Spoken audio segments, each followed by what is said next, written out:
so I love snowy weather for filming. The toughest part though is keeping the snow off the lens, especially when it's a wet, snowy day like today.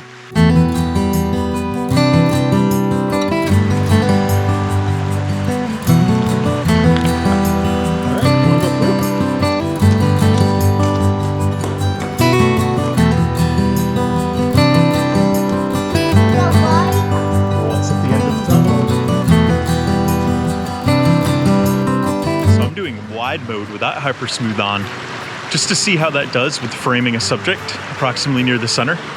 Because after we de-squeeze this footage, I'll be especially curious to see how it looks.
These snowflakes are huge.